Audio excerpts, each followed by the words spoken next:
Ok, bonsoir, chers toutes et chers tous.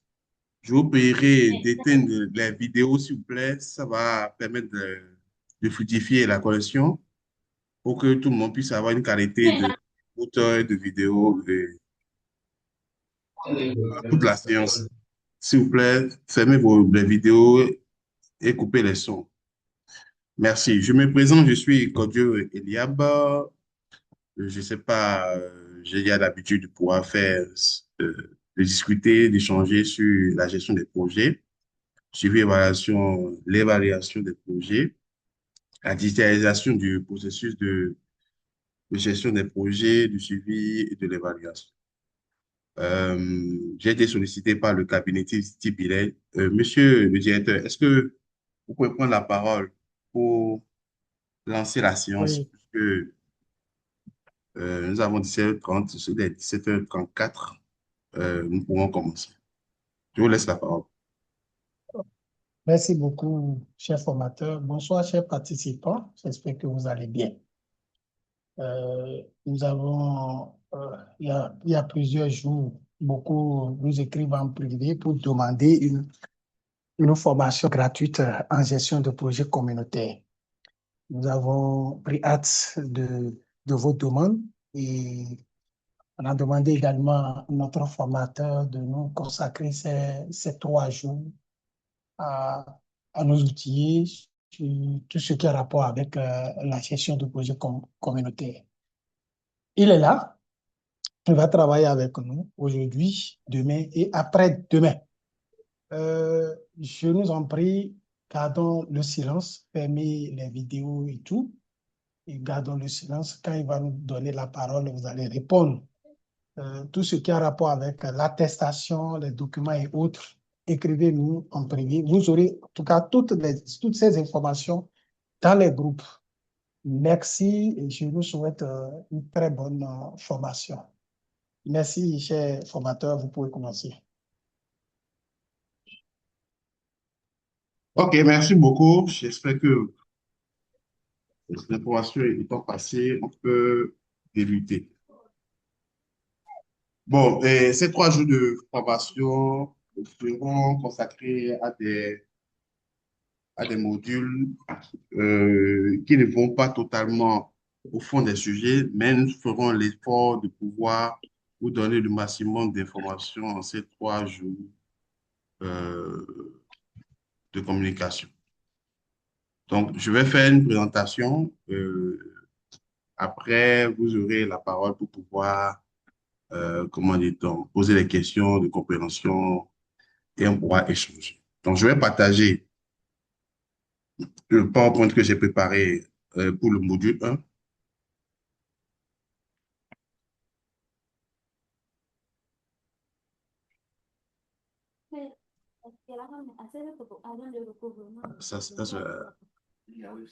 Veuillez couper les micros, s'il vous plaît. Couper les micros, la gestion des micros. La vidéo aussi, si c'est possible, couper-les. Ça va permettre à ce que tout le monde puisse avoir une bonne qualité de réception. Donc, le premier module que j'ai proposé est que le cap TBL, voilà ce que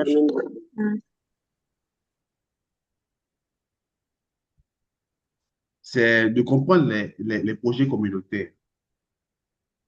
Et dans ce module, à la fin de ce module, vous serez capable de distinguer un projet communautaire d'une simple activité et de comprendre les bases de la gestion de projet. Donc, l'objectif de ce module, c'est de pouvoir dire qu'est-ce qu'on appelle un projet communautaire, quelles sont les caractéristiques d'un projet communautaire, et de pouvoir passer sur quelques éléments de la gestion de projet.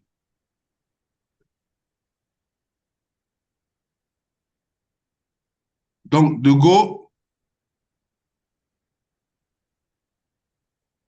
qu'est-ce qu'un projet? Il faut commencer d'abord par là. Un projet, c'est l'une des définitions les plus répandues.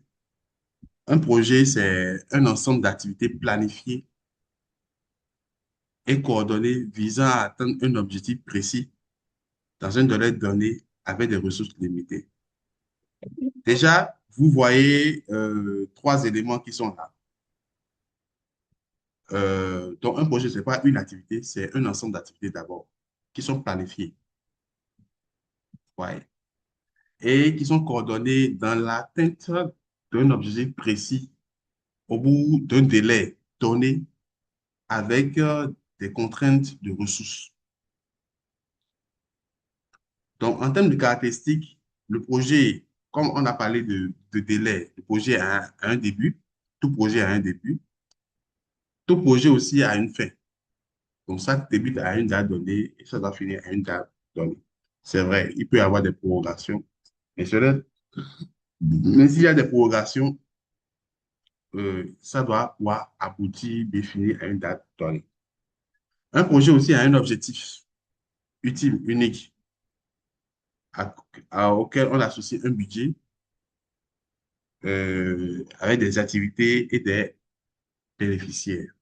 Donc, lorsqu'on prend un projet qui est un ensemble structuré d'activités visant à atteindre euh, un objectif, dans un délai donné, on parle de projet. Donc, retenez que un projet a quelques caractéristiques. Il y a le délai, ça a un début et une fin. Il y a l'objectif, puisque tout ce que nous aurons à faire comme activité planifiée vise à pouvoir atteindre cet objectif-là. Il y a les ressources. On parle de ressources humaines, ressources financières et ressources financières et autres. Donc, ces ressources financières sont limitées puisqu'on n'a pas une adresse d'abord de nature. Les ressources sont limitées. C'est la chose la plus limitée au monde. Donc, et le dernier caractéristique, c'est qu'il y a des bénéficiaires. C'est-à-dire que ce que nous sommes en train de mettre en œuvre dans le projet, ça profite à quelqu'un. Voilà. Donc, c'est sur cette notion de bénéficiaire que se joue le jeu. Nous allons voir ça. Pour faire la différence entre création de projet. Donc, exemple, un projet peut être la construction d'un forage. Donc, le projet n'est pas le forage, mais la construction du forage. Parce que le forage, c'est une simple activité. Ouais. Mais la construction demande plusieurs autres choses. C'est-à-dire, la construction demande l'identification. Par exemple, tu dis quelque chose de l'identification du site de forage, des études hydrauliques pour savoir où est-ce qu'il faut mettre le forage, puisque si vous ne faites pas ces genre d'études, vous commencez par creuser. Bon, vous allez creuser 10 mètres, 20 mètres, et après, vous n'avez pas l'eau. Donc, ça demande beaucoup de choses que le simple fait de faire du forage. En fait.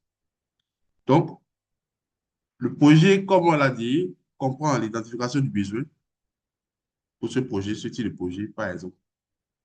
Il y a les études. Ouais, comme je l'ai dit, les études, il faut identifier le site,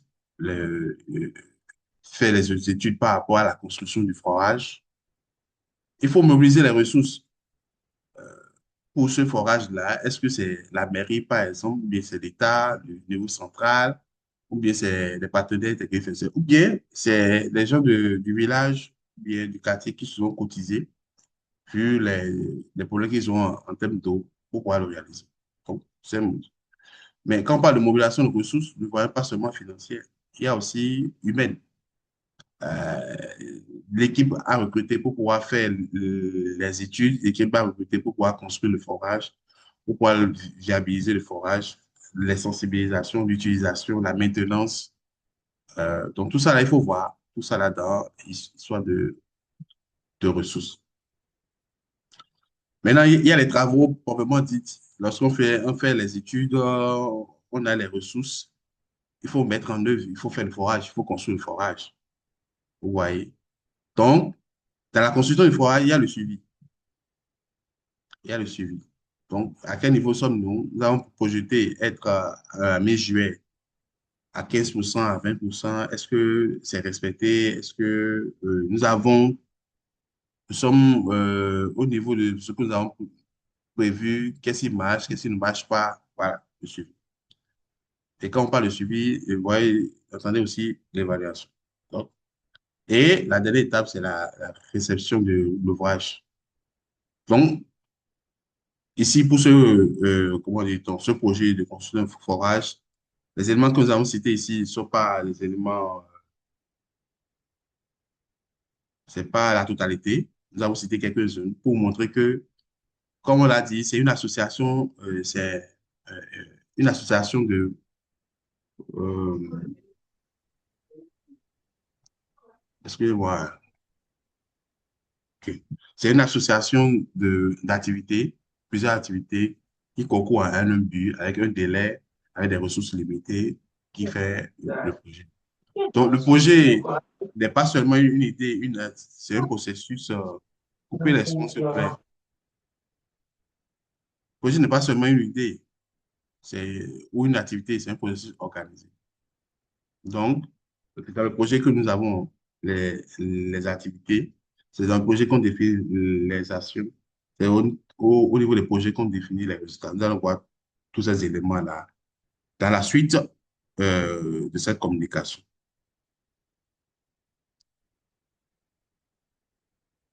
Maintenant, quand on prend un projet, quand est-ce qu'on peut dire qu'un projet est un projet communautaire?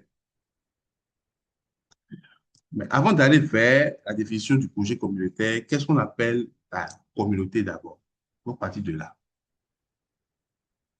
Une communauté est un groupe de personnes partageant un territoire, un intérêt, un problème, une identité commune. Je reprends. Une communauté, c'est un groupe de personnes qui partagent un territoire, un intérêt, un problème, une identité commune. Ça veut dire qu'on peut dire qu'un quartier, puisque c'est un territoire, les gens qui habitent dans un quartier forment une communauté. Les gens, moi, je pense, au niveau d'un quartier, s'il y a manque d'eau, si je divise le quartier en 5 et il y a manque d'eau chez deux cinquièmes de cette population, et cette population se met ensemble pour pouvoir ont un intérêt commun qui est de pouvoir faire quelque chose ensemble, c'est une communauté. Je ne sais pas si je me fais comprendre. C'est que, en fait, il ne faut pas voir la communauté comme une étude de territoire seulement, mais il faut aussi voir euh, euh, la communauté comme un étude d'intérêt. On peut, comment dit-on, dans le même quartier, ne pas poursuivre le même intérêt. Je prends l'exemple de forage. Si moi, chez moi, j'ai l'eau et je ne me plains pas, et que le voisin qui est devant moi, il n'a pas l'eau, celui qui suit n'a pas l'eau, et qu'ils ont un intérêt commun qui est le fait de- de- d'avoir de l'eau, ils peuvent se mettre ensemble pour pouvoir, comment dit-on, réfléchir à trouver une solution pour le manque d'eau. Donc, pour ce pan-là, il faut une communauté. Alors, ou bien, quand on parle de problème, on a le problème, c'est comme je suis en train de le dire, une identité commune. Quand on dit identité commune, ça fait référence à tout ce que nous avons comme ethnie, religion. Voilà. Donc, on dit la communauté christianiste, la communauté islamique. Ouais. Donc, c'est un peu ça. Donc, on définit une communauté, c'est un groupe de personnes qui partagent soit un territoire ensemble, soit un intérêt ensemble, des problèmes ensemble, ou bien une idée commune, mais une identité commune. Donc, comme je le disais, excusez-moi, il y a donné quelques exemples. Il y a l'exemple de village. Ouais, nous sommes dans le même village, nous formons une communauté. Il y a les exemples de quartier. Nous sommes dans le même quartier, nous formons une communauté. Il y a l'exemple d'association, association des femmes d'un quartier, d'une ville, d'un pays. C'est une communauté, le regroupement des femmes, des différentes associations sportives. Tout ce que vous avez comme association, c'est une communauté. Les coopératives agricoles, ici, ce sont des communautés. Maintenant, partant de là, quand nous connaissons la définition de la communauté, maintenant, partant de là, qu'est-ce qu'on peut dire à propos d'un projet communautaire? Un projet communautaire, un projet qui est conçu pour répondre à un problème un besoin collectif avec, identifié par ou avec la communauté. Donc, ce que la définition du projet communautaire, c'est que c'est un projet qu'on identifie parce que euh, euh, la communauté a besoin, a identifié ce projet-là pour résoudre un besoin précis, ou c'est quelqu'un d'autre qui a identifié ce besoin-là au profit de la communauté. Et comme je l'ai dit, la communauté peut être le village, le quartier, l'association, un groupement de femmes, coopérative agricole, ainsi de suite. Donc, à la fois dans un projet communautaire, la communauté peut être l'initiatrice du projet comme elle peut être bénéficiaire du projet. Initiatrice parce que, bon, elle-même a identifié son besoin, elle initie le projet en elle-même et réalise. Bénéficiaire, c'est que c'est l'État, bien c'est pas la mairie, bien qui voit qu'il y a un besoin là et qui initie un projet pour pouvoir résoudre un besoin là. Donc, la communauté devient soit initiatrice du projet ou soit bénéficiaire du projet.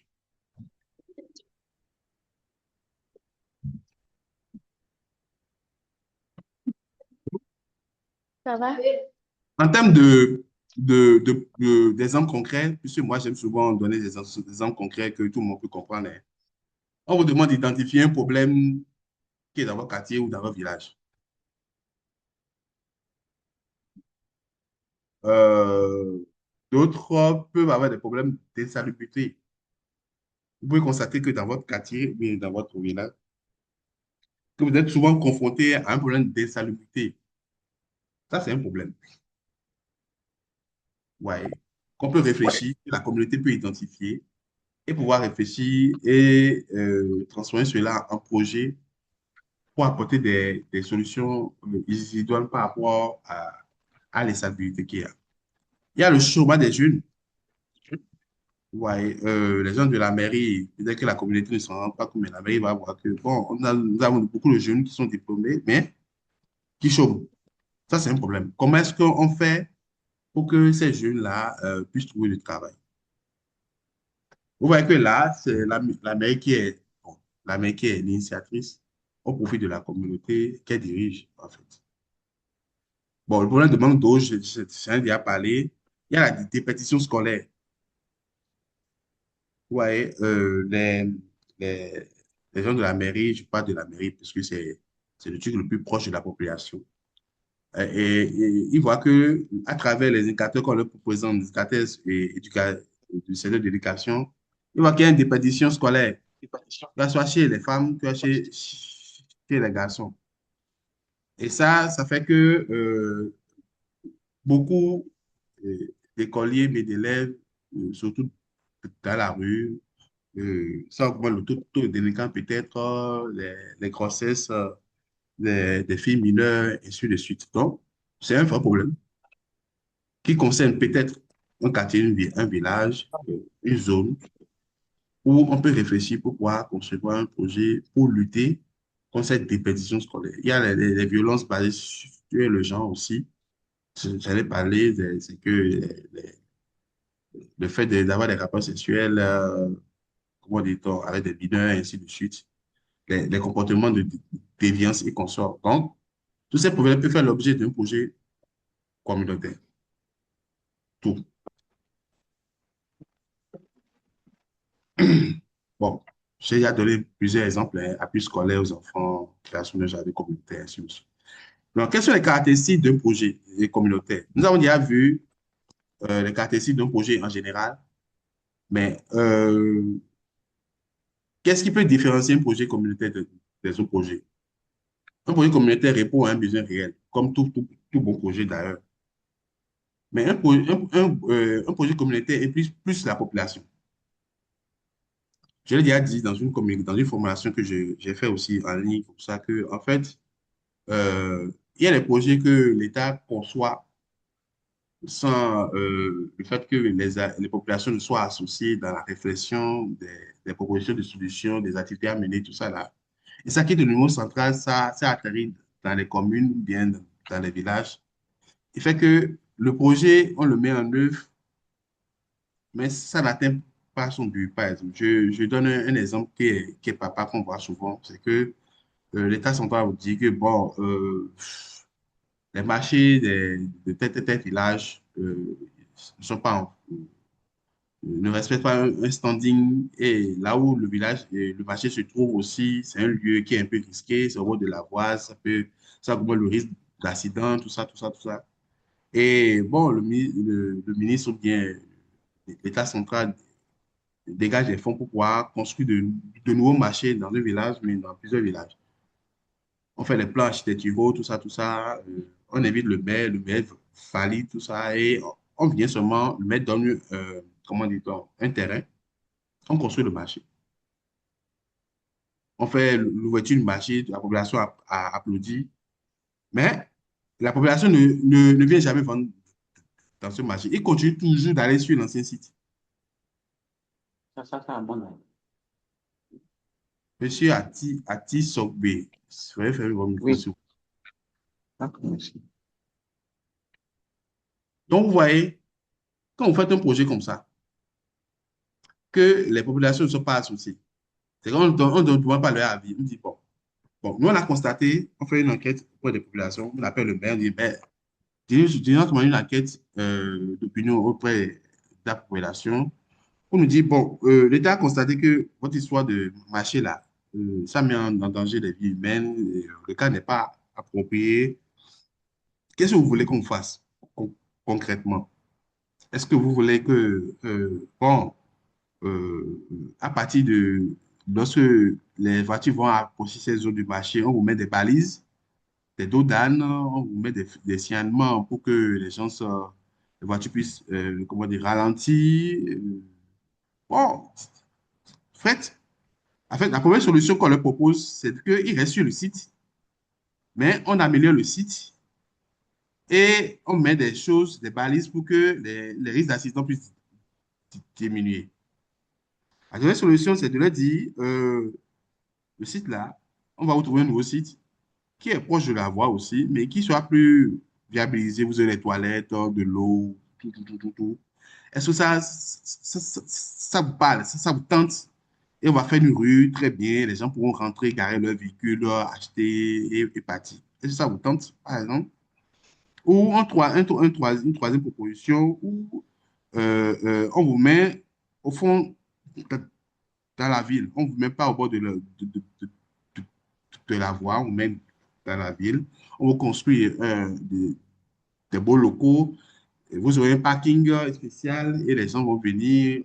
La mairie, le loyer sera gratuit. Et pour ces premières années, à partir de la sixième année, on va vous prendre des tarifs et ainsi de suite. Vous voyez, quand vous faites comme ça,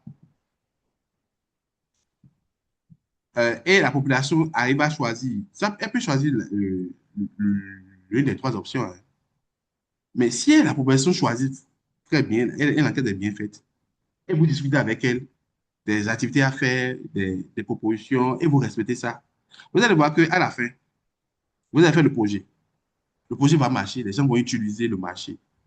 Ils vont tellement bien utiliser, bien entretenir que vous serez surpris. En fait, c'est un peu la différence qu'il y a entre les projets conçus dans nos bureaux, loin de nous, au niveau central et comme ça, et les projets euh, communautaires qui impliquent beaucoup plus la population, qui amènent la population à trouver les solutions aux mots qu'on a identifiés.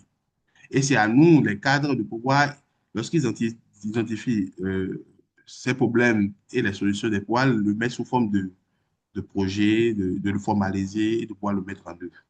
Mais si nous nous substituons aux bénéficiaires qui sont la population, c'est que nous ne sommes plus en train de travailler dans le cadre d'un projet communautaire. Nous sommes dans un projet central où, bon, on a les ressources. Voilà, nous, on a identifié de loin le problème. On a identifié aussi les solutions de loin. On vient, on implémente et on part. Ouais. Donc, un autre Une autre caractéristique, c'est que dans le projet communautaire, on recherche le changement positif. Ah, comme dans tout bon projet, puisqu'il n'y a pas de projet qui recherche un changement négatif. Tout ce qui est pensé au cours d'un projet, c'est toujours dans le cadre de pouvoir changer la donne, c'est pouvoir transformer le problème en une solution, que la solution puisse marcher, puisse donner des fruits. Donc, un projet communautaire aussi dispose d'une durée déterminée, utilise des ressources limitées. Donc, à part le caractère d'implication de la population et l'aspect que je vais aborder, vous allez voir, il n'y a pas une grande différence entre les projets communautaires et les projets centraux. Voilà. Donc, comme on l'a dit au début, les projets communautaires sont des problèmes qui sont identifiés par la communauté, mais qu'on identifie à la place de la communauté, qu'on utilise la communauté pour pouvoir trouver les ressources, pour pouvoir construire le chemin, la théorie du changement, ce sont des trucs qu'on va voir. Pour que la solution idoine qui est trouvée soit une solution qui vient de la population et qui soit plus propice à pouvoir la mettre en œuvre. Donc, j'ai fait un tableau classique de comparaison entre projet communautaire et projet classique. Pour le projet classique, nous avons souvent, il y a l'aspect de profit. Pas pour tous les projets. Nous n'allons pas dire que les projets que l'État et les niveaux central construisent sont tous les projets, sont des projets souvent à but lucratif. Non, c'est pas ça. Mais l'un des aspects qui fait, qui coupe la poire en deux entre un projet classé et un projet communautaire, c'est que le projet communautaire ne recherche pas l'intérêt comment dire, individuel, c'est l'intérêt collectif. Et c'est souvent des projets à but non lucratif. C'est d'ailleurs pour ça que vous allez voir que beaucoup de projets communautaires sont mis en œuvre par les ONG, qui sont des structures à but non lucratif. Donc, le projet classique est souvent décidé par une entreprise ou l'État central. Il y a des projets que l'État central met en œuvre et qui sont des projets pour rentabiliser. Il y a des projets que l'État central fait en termes de marché public, par exemple, où on vous dit que c'est pour amortir l'infrastructure, mais quand vous faites le compte, vous voyez que l'État central ajoute 100 francs, 200 de plus, 600 de plus, et sur la longueur, elle arrive à profiter, à faire du profit. Donc, il ne faut pas être aussi dupe dans ce que nous sommes en train de faire. Donc, dédié à la communauté, donc le projet communautaire est dédié à la communauté et les bénéficiaires pour le projet classique sont les clients. Donc, pour un projet classique, on parle de clients, mais pour un projet communautaire, on parle les bénéficiaires sont les membres de la communauté. Le succès pour le projet classique, c'est la rentabilité. Le succès pour le projet communautaire, c'est l'amélioration des conditions de vie. Voilà un peu ce qu'on peut dire. Donc, projet communautaire comme pour projet classique, quand j'ai donné un exemple, hein, on veut créer un moulin. Je prends un exemple. C'est qu'on a identifié que les femmes passent plus de temps à pouvoir, comment dit-on, passent plus de temps au moulin que pour faire d'autres tâches ménagères, par exemple, ou bien mener une activité de génération de revenus. Celui qui est entrepreneur, il met en place un projet directement. Et qu'est-ce qu'il fait? Vous savez, il achète un grand moulin, il devient le meunier du village, qui a encore laissé son micro ouvert là. S'il vous plaît, coupez vos micros, vérifiez vos micros, s'il vous plaît.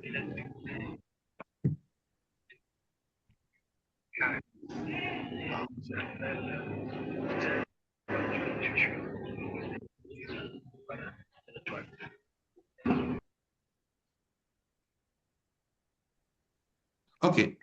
Donc, j'ai coupé le son de M. Mohamed Kankan qui vient d'arriver. Donc, celui qui est entrepreneur, il voit une opportunité. Qu'est-ce qu'il fait? Il crée son moulin et rentabilise. Ouais.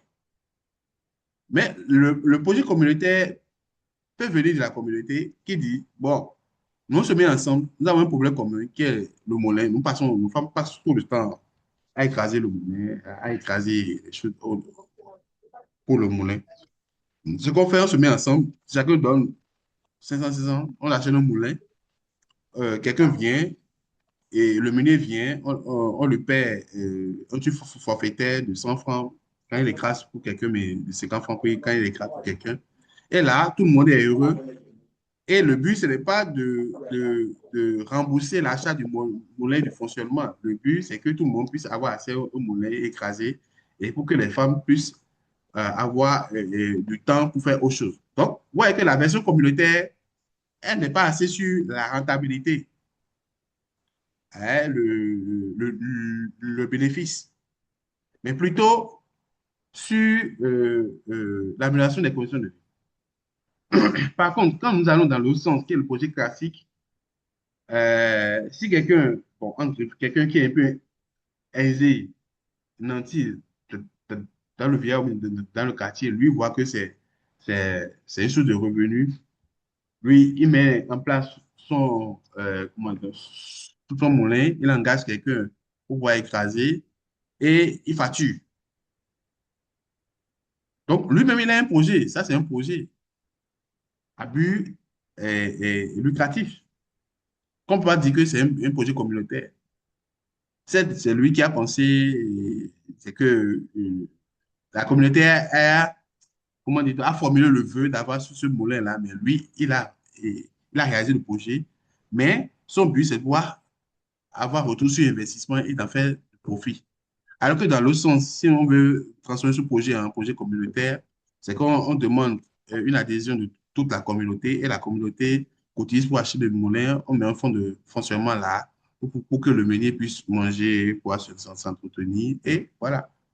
Ou des fois même, on ne fait même pas, on ne prend pas un meunier. Celui qui a installé le moulin, il apprend comment fonctionne le moulin à deux ou trois personnes qui l'apprennent aux autres personnes du village. Et quand quelqu'un vient, il n'a plus besoin d'attendre quelqu'un lui-même, comme il connaît déjà comment fonctionne le moulin, il le fait. Maintenant, il y aura un problème qui va se poser après, c'est que si le moulin tombe en panne, comment on fait? Donc, tout ça là, c'est dans la réflexion de cela. Donc, mais ce que je veux que vous compreniez fondamentalement, c'est que le projet communautaire, l'une des différences fondamentales qu'il a avec le projet classique, c'est que c'est pas assez sur la rentabilité, c'est assez sur l'amélioration des conditions de vie. Et c'est d'ailleurs pour ça que vous allez voir que la plupart de ces projets communautaires, je le dis, sont portés par les ONG, organismes non gouvernementaux. Donc, j'ai déjà expliqué cette partie du PowerPoint.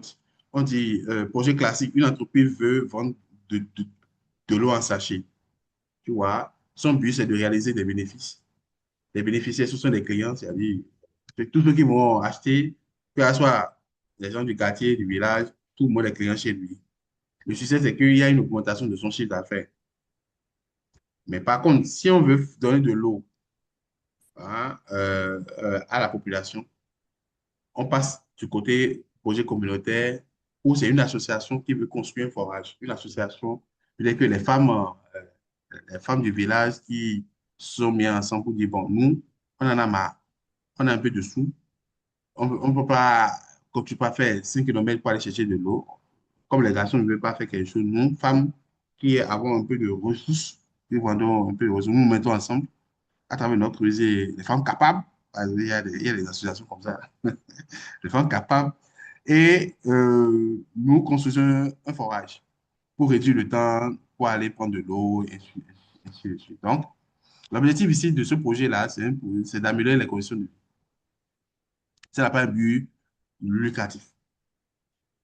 Donc, le succès, et ça concerne toute la communauté. Le succès ici, c'est de réduire les maladies et gagner le temps. Voilà. Donc, ici, nous abordons un peu quelques notions que nous,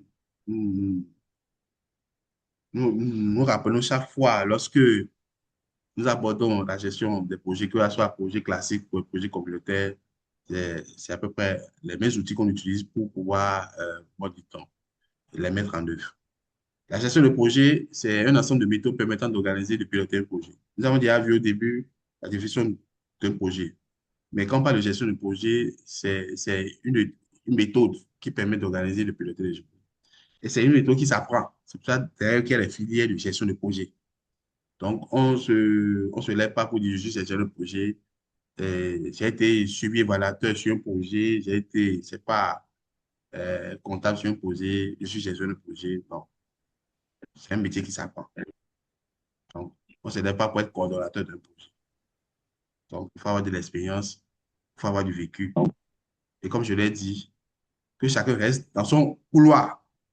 C'est ce dont on parle. Donc, suivi évaluation, c'est un mécanisme permettant de vérifier si le projet progresse vers ses résultats. Donc, c'est un système qui est mis en place. Pour ceux qui, je ne sais pas, hein, viennent de cabinet, voient pas de ça. Nous organisons souvent des formations payantes en gestion des projets suivi évaluation. Souvent, c'est suivi évaluation, évaluation de projet. Pour ceux qui auront la chance de pouvoir participer, vous allez voir que le système de suivi évaluation dans les projets que nous voyons, ce qu'on nous enseigne souvent, c'est que si un suivi évaluation commence euh, euh, lorsqu'on commence par gérer le projet, ce qui est totalement faux. Totalement faux. Le système de suivi évaluation est même conçu à partir de la réflexion même que nous menons euh, dans la conception du cadre, dans la planification du projet. Donc, le système de suivi évaluation commence d'abord un pas comment d'abord le diagnostic qu'on fait ou même vérifier le problème même, l'existence du problème. Déjà, il y a le système de suivi évaluation qui prend l'exemple de là. Donc, quand vous avez le temps pour pouvoir parler de ça. Donc, il y a le système de suivi évaluation qui permet de pouvoir collecter des informations pour suivre le projet, pour voir comment est-ce que le projet progresse, est-ce que les résultats que nous avons, les jalons que nous avons posés, est-ce que ces jalons-là sont en train de les atteindre dans le temps imparti. Et si ce n'est pas ça, qu'est-ce qui fait que, on n'arrive pas à atteindre ces résultats? L'évaluation aussi, c'est tout un art. L'évaluation, c'est une méthode qui s'apprend, qui permet d'apprécier la performance et des effets du projet. Donc, on dit suivi et évaluation, et on dit évaluation. Les gens peuvent se poser la question, pourquoi est-ce on a détaché évaluation? Oui, de plus en plus, l'évaluation prend corps parce que on a constaté que les gens, dans les projets, dans la mise en œuvre des projets, ils font même plus de l'évaluation, ils font du suivi seulement. Alors que l'évaluation est là pour pouvoir régler, euh, pour tirer la sonnette d'alarme pour l'équipe interne de gestion de projet, mais aussi pour qu'un œil avisé puisse rendre compte, apprécier la performance du projet. Et quand ce n'est pas fait, surtout pour l'évaluation à mes parcours, pour le projet, à la fin, c'est une catastrophe, puisque si on ne le fait pas pour que nous puissions avoir des indicateurs pour pouvoir réorienter le projet, pour pouvoir corriger ce qu'il y a à faire, c'est qu'à la fin, on se retrouve à la fin où on exécute le projet, les résultats sont là, c'est-à-dire les intrants, les extrants sont là, mais les effets ne sont pas perceptibles. C'est qu'il n'y a pas de changement. Le changement qu'on veut là, ça ne s'opère pas. C'est comme un projet où vous dites, et je m'excuse pour ceux qui sont en train de manger, hein. On dit le projet de défécation à l'air libre, sur les travailleurs sur le projet. C'est pour ça que ça revient chaque fois euh, dans dans mes communications. Si pour ce genre de projet, vous avez identifié plusieurs activités et que votre objectif, c'est pour que les gens puissent aller retourner aux toilettes, au sac d'eau et ne plus déféquer à l'air libre et se laver les mains et respecter les règles d'hygiène. Si pour ce genre de projet, vous ne le baptisez pas avec la population 1 et que vous ne faites pas un suivi rigoureux et une évaluation à mi-parcours pour voir si au moins les latrines que vous avez construites, est-ce que les gens commencent pas à utiliser? Est-ce que les ont des observations et vous construisez seulement les latrines, vous faites des sensibilisations? À la fin, vous serez surpris que vous aurez les latrines qui sont là. Comment dit-on, les lavages de mains les systèmes de lavage de mains seront là. Et les gens vont continuer par déféquer à l'air libre. Donc, pour l'urgence, il y a encore des micros ouverts. Beaucoup de gens pensent que quand on parle d'évaluation, bon, c'est juste pour la blague. Non, ça a une importance avérée. Parce que si vous devez dépenser 1 million pour un projet et que vous êtes déjà à 400 000, 500 000, vous faites l'évaluation, vous voyez que le projet ne va pas marcher. Il ne va pas marcher ou si ça doit marcher, on doit réorienter les objectifs, les indicateurs, les indicateurs et tout ça là. Et vous ne faites pas ça. C'est que vous allez dépenser, au lieu de dépenser 100 000 et arrêter les frais, vous allez dépenser 1 million et vous n'aurez aucun résultat. Bon, on parle de ça, c'est l'évaluation à mi-parcours. Mais il y a l'évaluation santé. Avant même de commencer le projet, il y a cette évaluation qu'il faut faire, qui est très importante aussi, qui permet de pouvoir avoir les indicateurs à temps zéro, qui permet de pouvoir faire l'évaluation à mi-parcours et l'évaluation finale. Après l'évaluation finale, il y a une évaluation que tout le monde oublie, qui est l'évaluation ex-post, qui vient 5 ans, voire 10 ans après, pour voir vraiment si le projet a impacté vraiment. Mais ça aussi, personne ne le fait. Bon. Mais c'est récurrent. C'est récurrent, mais nous, en tant que cadre, acteur de la gestion de projet, nous devons mettre l'accent sur ces genres de choses parce que nous comprenons l'importance de ces outils-là, de ces méthodes-là. Donc, je l'ai dit, on va revenir sur ça de long en large lors de la formation spécialisée payante. Il y a des choses que tout le monde répète en gestion de projet qui ne sont pas vraies. Là, je le dis souvent. J'ai dit, il y a beaucoup de choses qu'on nous apprend à l'école. Bon, on dit oui, oui, oui, mais ce n'est pas vrai, en fait. Quand vous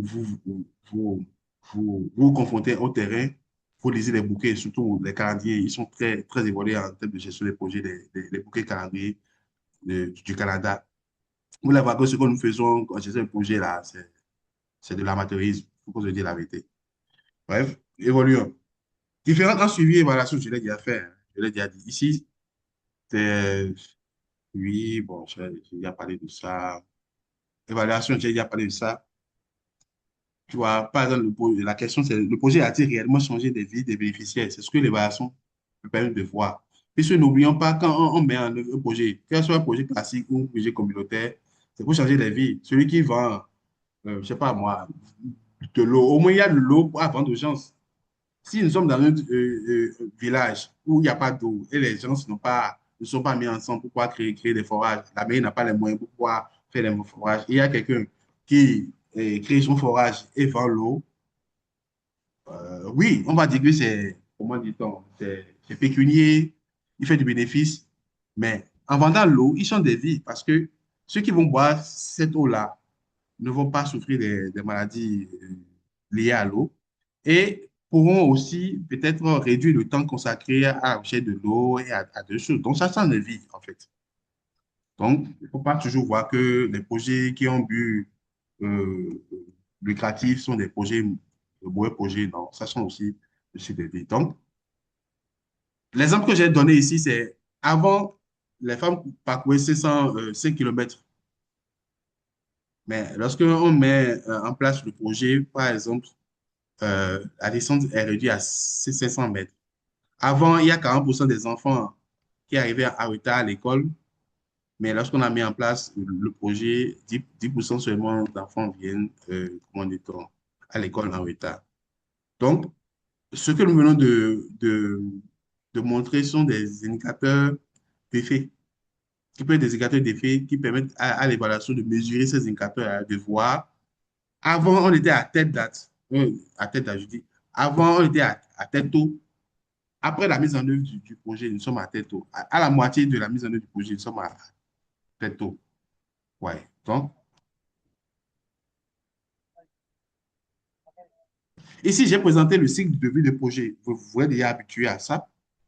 J'ai quand même voulu revenir un peu sur ça pour vous montrer.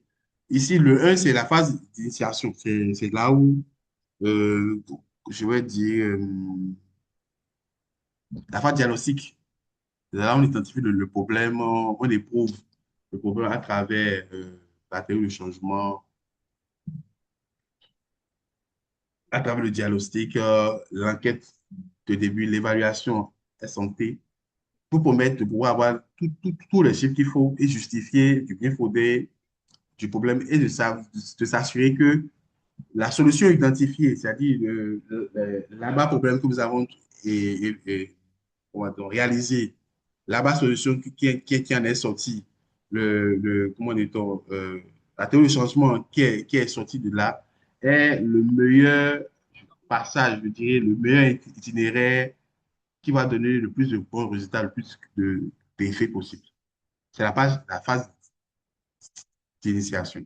Après, la planification, c'est le cas logique, c'est que c'est là où on identifie les actions à mener, bon, on a déjà identifié un peu à travers la théorie du changement, mais on décline cela en cas logique en termes d'objectifs, résultats, actions, activités, tâches.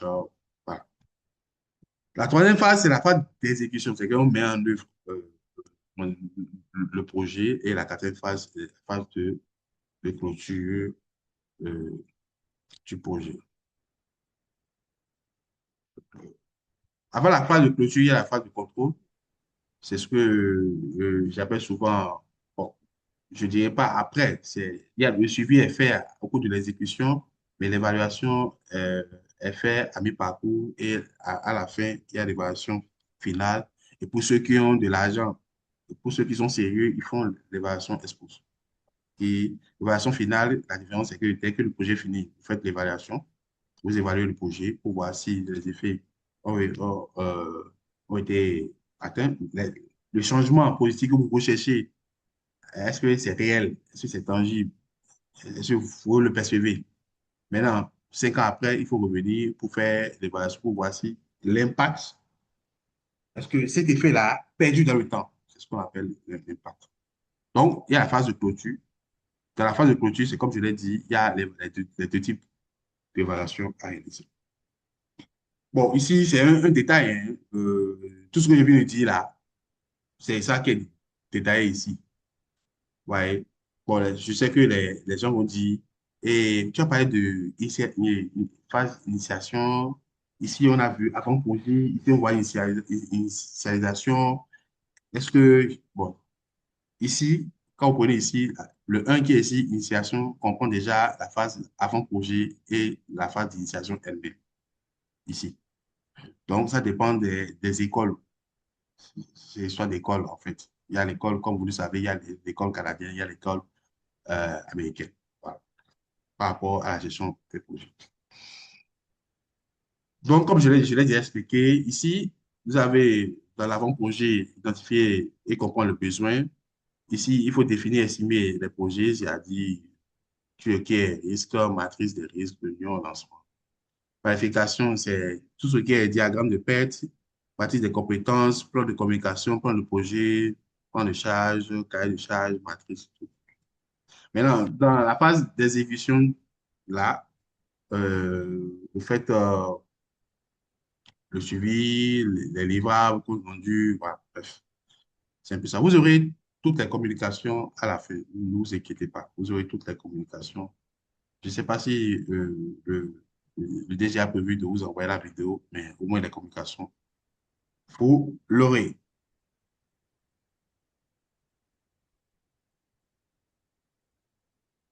Ici, je reviens ici un peu sur la différence entre projet, activité et résultat. Nous avons déjà défini le projet. Le projet est un ensemble organisé d'actions visant à résoudre le problème, tout simplement.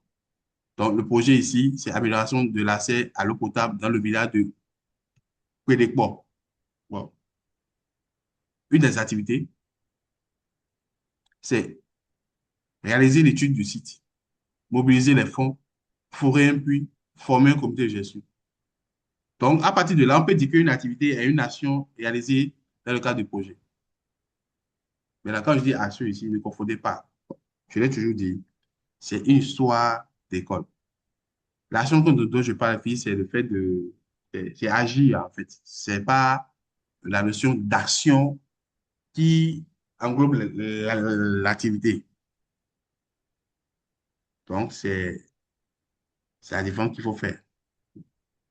Donc, une activité est une action réalisée, bien, voilà, une action réalisée dans le cadre du projet. Et j'ai donné des propositions d'activités qui rentrent en ligne de compte pour le projet amélioration de l'accès de l'eau potable dans le village. Donc, comme activité, on peut réaliser des trucs du site, comme je l'ai dit, il faut toujours, des trucs. On va se lever et se dire que ici, on va creuser le puits.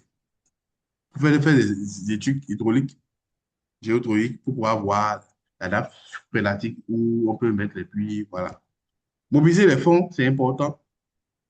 Qui doit payer les fonds, c'est important. Former un puits, hein, forer un puits et former un comité de gestion. Comme je vous l'ai dit, un comité de gestion est important. Pourquoi c'est important? Parce que c'est eux qui doivent gérer le puits. Il y a des équipements qui seront mis en place pour pouvoir tirer l'eau des puits. Et donc, il faut mettre en place ce comité-là pour les former à l'utilisation du puits d'abord. Et deuxième chose, à la gestion. Parce que quand le projet va finir, par exemple, je donne un cas, hein, les boulons peuvent se gâter, la vis peut se gâter, euh, une pièce du moteur de pompe peut se gâter. Comment on fait? Est-ce que c'est le projet qui va revenir encore acheter ça? Non. Ce qu'il faut mettre en place, c'est pour ça qu'il faut former un comité de gestion qui mette en place un système où les gens vont payer peut-être 100 francs, ou bien 200, bon, 200 c'est beaucoup, 100 francs pour pouvoir créer une caisse commune. Et cette caisse-là doit être gérée par un comité de gestion pour prendre en charge celui, si on doit engager quelqu'un pour surveiller le site, bien pour travailler sur le site, il doit être payé. S'il y a de la maintenance à faire, c'est dedans on prend. S'il y a, je sais pas, des pièces à changer, c'est dedans on prend. Voilà. Donc, c'est des propositions, hein. Comme le résultat est ce qui est obtenu grâce aux activités. C'est les extrants, en fait. Les résultats sont des extrants. On appelle ça. Donc, lorsque on réalise des activités d'études, on fore les puits. Qu'est-ce qu'on peut obtenir? On obtient un forage construit, hein. Et lorsqu'on forme les comités de gestion pour la gestion de ce forage-là, on obtient un comité de gestion qui est fonctionnel et qui est aguerri. Donc, l'autre résultat aussi, c'est qu'il y a 500 habitants qui ont de l'eau à boire, utiliser. Donc, c'est un peu, j'ai voulu parler de ça pour mettre un projecteur sur la différence que nous pouvons faire entre activité, résultat et projet. Ici, j'ai voulu me mettre l'accent sur l'objectif, l'activité et le résultat. Nous allons voir après, comme je le dis, hein, nous allons voir après s'il y a le temps, comment est-ce qu'on parle, on passe d'un projet et d'un problème à des objectifs, c'est-à-dire comment est-ce qu'on passe de l'arbre à problème à l'arbre à solution.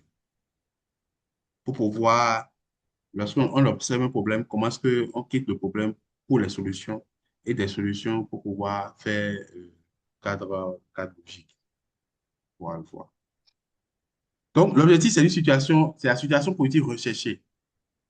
Ouais, l'objectif ici, c'est d'améliorer. Quand je prends toujours l'exemple que j'ai pris, le projet, l'exemple du projet, c'est amélioration de l'accès à l'eau potable dans le village de Pélépois. L'objectif ici, c'est d'améliorer l'accès à l'eau potable pour les habitants du village. C'est l'objectif. Vous voyez que c'est positif, c'est un truc positif. Donc, l'étude est toujours dans la positivité. Toujours. Ouais. Donc, l'activité qu'on veut mettre en œuvre, c'est la construction d'un forage. Vous allez voir que l'objectif est un substantif. Bon, non, et comment dit-on? L'objectif, comment dit-on? Oui, oui. L'objectif, c'est améliorer. Tu vois, c'est un verbe qu'on a utilisé. Mais l'activité, c'est un substantif, c'est construction.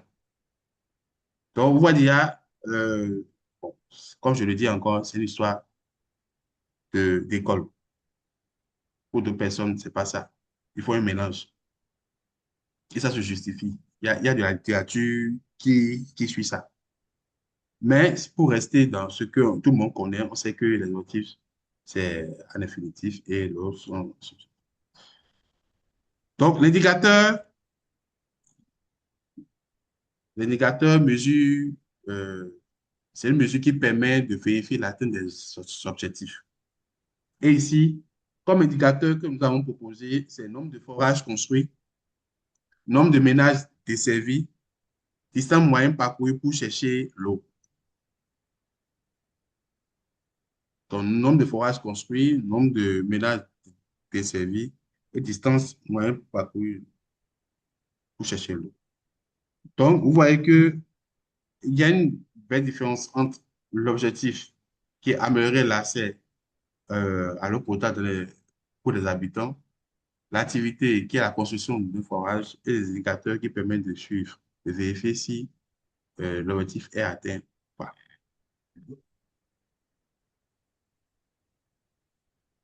Oui, les parties prenantes, c'est très important ça. Les parties prenantes sont très importantes dans les projets communautaires, je dirais, de cours de tous les projets.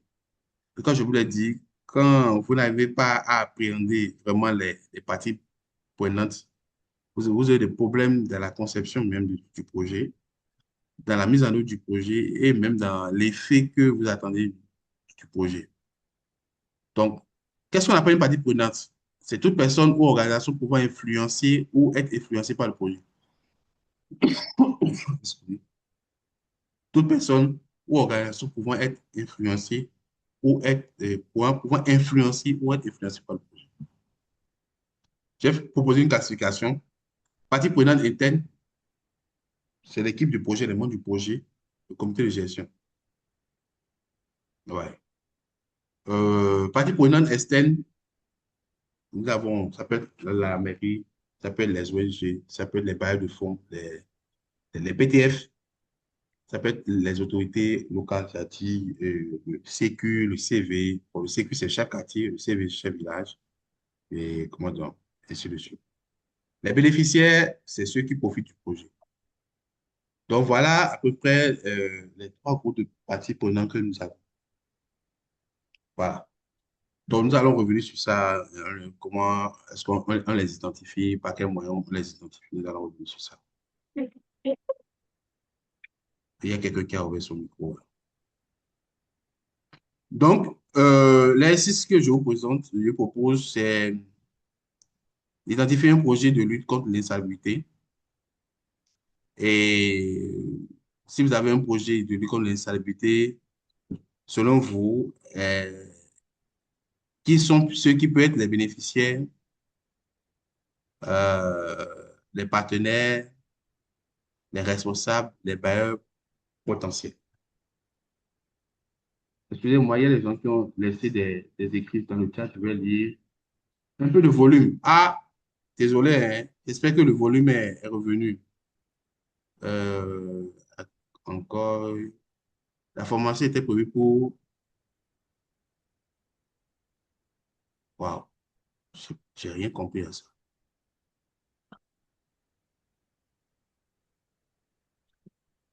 Excusez-moi, chers amis, je suis en train de lire le chat. Dès que les gens ont posé des questions, un peu de volume, oui. C'est un verbe d'action, ok. D'accord, oui, oui, c'est vrai ça, un verbe d'action, oui. Bien sûr, monsieur Abalo, c'est un vrai verbe d'action. C'est ce que je cherchais.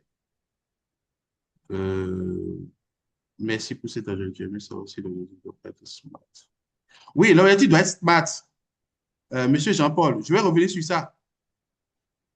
Je vais revenir sur ça. Je peux vous le montrer un peu, hein. J'ai prévu cette communication. Attendez. Euh, je pense que c'est le troisième module que j'ai prévu parler de ça. Monsieur Abalo, mais Jean-Paul, transformé. Monsieur Jean-Paul, est-ce que vous voyez ça? Objectif SMART.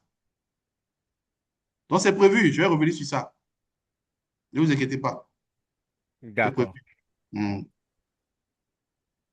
c'est prévu. OK. Voilà. Donc, est-ce qu'on peut faire l'exercice ensemble pour ceux qui ont trouvé Ça intéressant. Est-ce qu'on peut faire l'exercice ensemble, c'est-à-dire, euh, nous avons un projet de lutte contre l'insalubrité. Selon vous, les bénéficiaires, qu'est-ce que ça peut être? On peut faire le jeu, hein. Les bénéficiaires de ce projet, on a constaté que, bon, dans le quartier, il y a beaucoup d'ordures. Oui, monsieur Jean-Paul, vous pouvez aller. Oui, ici, merci beaucoup pour ce séminaire, pour cette formation.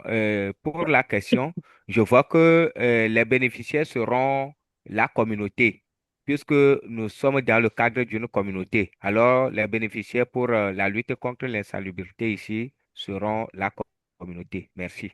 Super. Merci beaucoup. Il y a une autre, mais user. Je ne vois pas le nom. La personne a mis user. Allez-y. Tuberculose yakusesigwa no? Rapport yakusesigwa? Pardon? La tuberculose. Ah, il a laissé son micro ouvert. Bon. OK, donc, comme monsieur Jean-Paul l'a proposé, c'est... excusez-moi.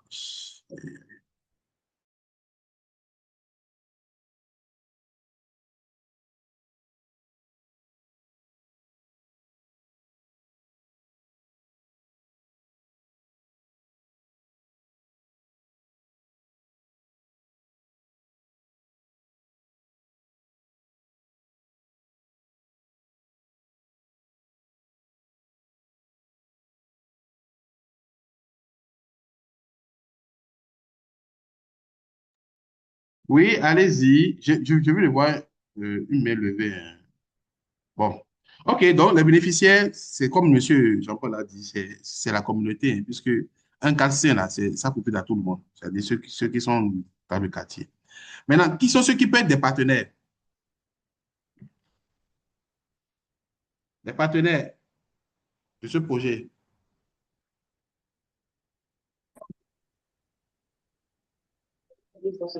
Oui, il y a Techno, Techno et BG6 qui a levé la main. Allez-y.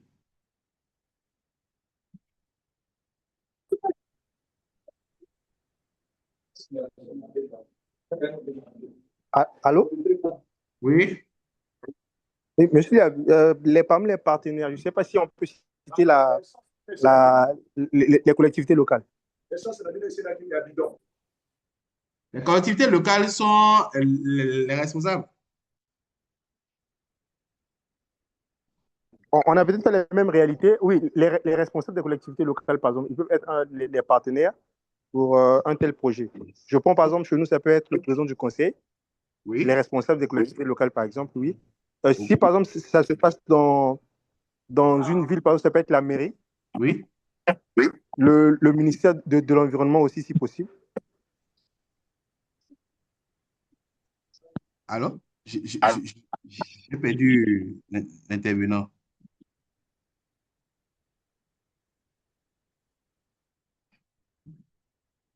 L'intervenant qui était en train de parler, je n'ai pas totalement... il y a des appels qui perturbent mon cycle. Excusez-moi, je vais mettre ça en mode avion.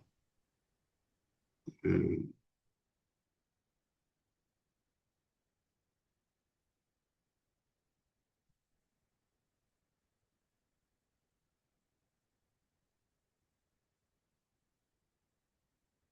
OK. Oui, allez-y, je vous suis. Les partenaires, il y a M. Dolby qui disait que les responsables locaux, c'est ça? Effectivement. OK. Euh, oui, c'est à double tranchant, hein. C'est à double tranchant. D'accord, j'écris ça devant, Il y a, on fera le débat. il y a aussi le ministère de l'Environnement qui peut être un partenaire dans ce genre de projet-là. Euh, oui, je suis d'accord. Parce qu'ils peuvent, comment dit-on, trouver des solutions, oui. Partenaire, ministère de l'Environnement, je pense à le J'ai pas levé meilleur la main, si je peux aller. environnement. local, responsable local. OK. Merci beaucoup. Il y a une main levée. Allez-y. Je ne vois pas les noms. Je vois seulement des études de TG 0712 à me lever la main. Allez-y. Oui, monsieur, bonsoir. Oui, bonsoir. Pour les partenaires, moi, je pense que ce sont des personnes qui iront chercher des sources de financement. En outre, on peut trouver euh, la mairie, comme le frère vient de le citer. Oui, oui, je suis d'accord avec vous. Vous savez, vous voyez en bas, il y a les bailleurs potentiels. Vous voyez. Donc, le jeu de rôle, là, n'est pas dit que quelqu'un exclut, euh, par exemple, comment je vais dire? Quand vous mettez la mairie, ou bien la mairie au niveau des partenaires, par exemple, ça ne veut pas dire que si la mairie a les ressources, vous ne pouvez pas mettre la mairie au niveau des bailleurs potentiels. C'est pas si on se comprend. Oui. Donc, mais ce que j'appelle Je- partenaires ici, c'est ceux qui sont disposés à pouvoir, comment dit-on, vous venir en aide. Pas forcément sur le plan financier, parce qu'on sait que les bailleurs potentiels, eux, ils sont là pour donner de l'argent.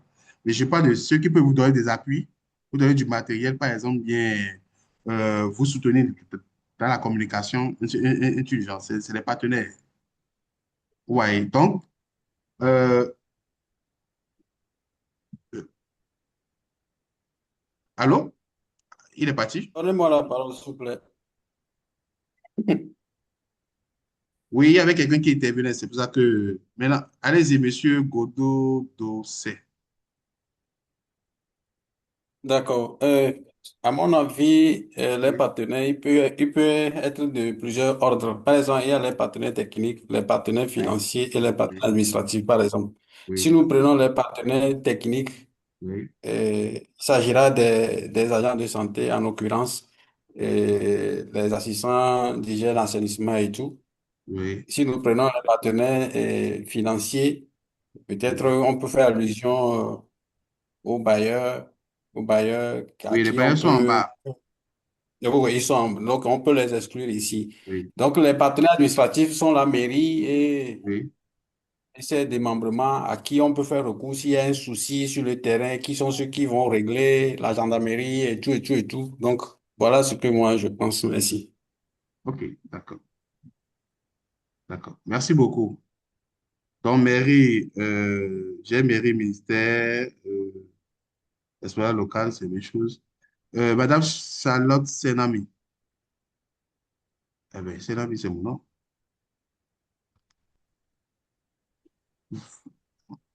Madame Charlotte,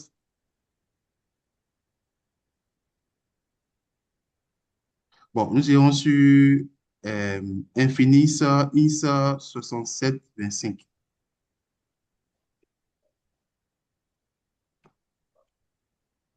Vous pouvez ouvrir votre micro et intervenir.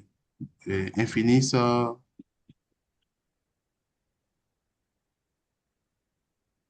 oh, bon, si, Bon, est-ce que vous m'entendez? oui, oui, allez-y. Oui, bonsoir à tous. Merci beaucoup. Merci pour les autres aussi qui ont dit leur apport. Ce que je voulais ajouter comme apport, les parties prenantes principaux sont la population d'abord, les personnes, la communauté, les chefs locaux et autres, avant que les autres, euh, l'administration, et les partenaires techniques et autres viennent appuyer. OK, Les ouais, assistants sociaux et autres aussi. Donc, OK. voilà. Moi, je note seulement, hein. Après, je vais faire le débat avec vous. OK, merci beaucoup, madame. Monsieur Dido Dionquin@gmail.com. Excusez-moi, c'est ce que je lis, hein. Il n'y a pas de problème. OK. Oui, allez-y, on vous écoute. Oui, Bon, moi, je voudrais intervenir par rapport aux partenaires. Les partenaires ici, comme vous le dites, ça peut être des organisations sœurs qui peuvent exercer aussi dans le même domaine que nous, mais peut-être peuvent venir en appui, par exemple en formation, où on peut emprunter peut-être des matériels qu'elles en ont pour faire la sensibilisation et autres. Donc, je pense aux partenaires, euh, les associations sœurs ou bien les organisations qui interviennent dans le même champ d'action que nous. OK. Je pense à là en compte. C'est que il y a des organisations sœurs, c'est qu'une communauté sœur qui peut-être a déjà réglé ce problème de salubrité, qui peut venir nous prêter main forte. OK. Je note. Oui.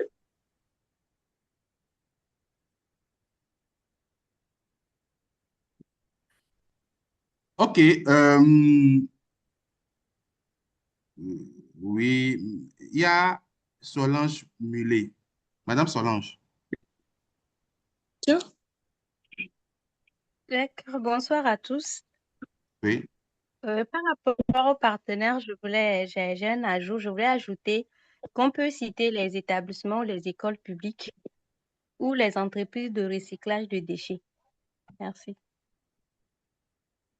Les entreprises, déchets, établissements, établissements. OK, d'accord, c'est bien noté. Maintenant, personne ne va sur responsable et bailleur potentiel, hein.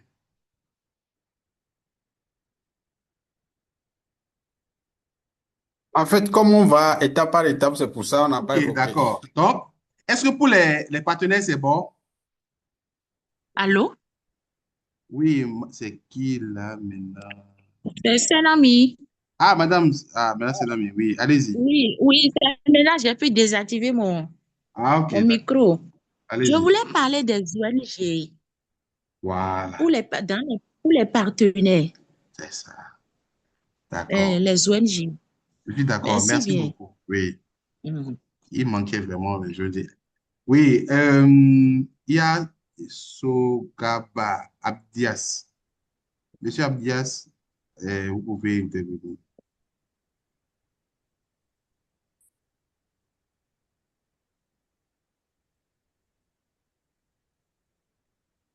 Monsieur Abdias,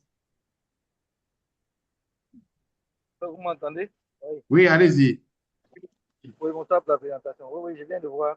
Je suis d'accord avec ce qui a été déjà dit. Je voulais ajouter aussi la collègue, en fait, Maxence qui vient de dire tout à l'heure, les ONG. Donc, Ah, je les voulais ajouter ONG. les ONG. Oui. Voilà, déjà, mais il ne faut pas oublier aussi les associations des quartiers.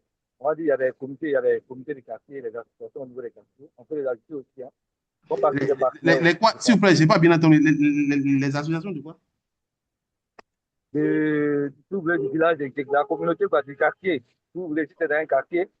Il y a les comités, il y a les associations dans les quartiers qui OK, peuvent être des OK, OK, partenaires OK, aussi. OK. Et, là, Les comités. et puis, il y a les services d'hygiène et d'insalubrité aussi, je pense. On peut les ajouter également. Les services d'hygiène et d'assainissement également, on peut OK, les ajouter. entreprise On peut lui d'hygiène. donner un coup de main. Les services d'hygiène, c'est bon. Je Oui, pense c'est qu'ils bon. peuvent aussi donner leur avis. Voilà. Donc, c'est ce qu'il va ajouter. D'accord. Merci beaucoup, monsieur Abdias. Nous allons partir à.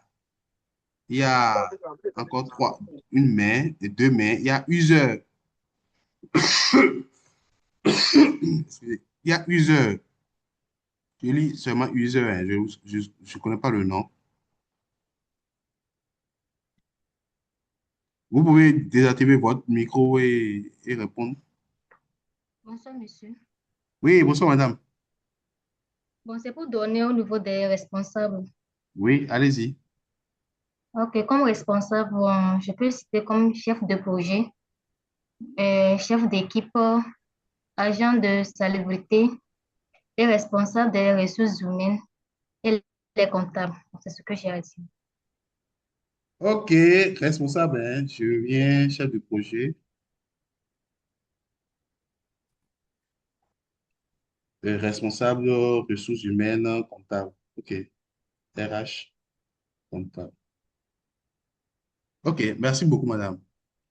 Ok, je vous en Euh, prie, monsieur. oui, monsieur Kassim Kolani. Allez-y. Merci beaucoup. Au niveau des bénéficiaires, Oui, je vais mettre, c'est la communauté oui, à laquelle le projet d'insalubrité, lutte contre l'insalubrité est dressé. C'est oui, eux qui sont les bénéficiaires.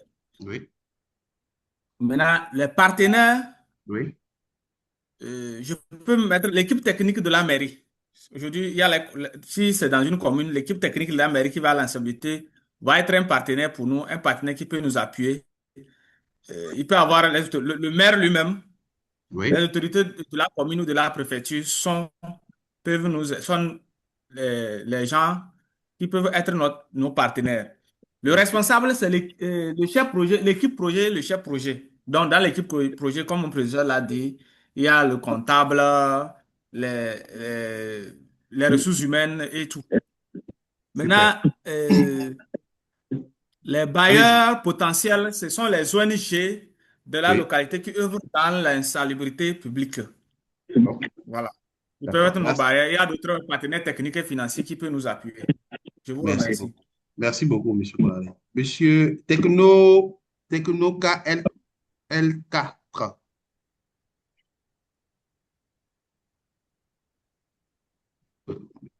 Je vois Techno KL4. Vous pouvez intervenir, s'il vous plaît.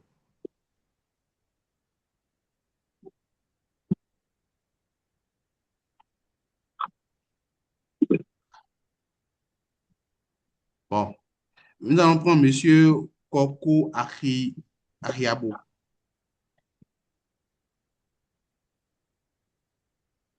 Ok, merci.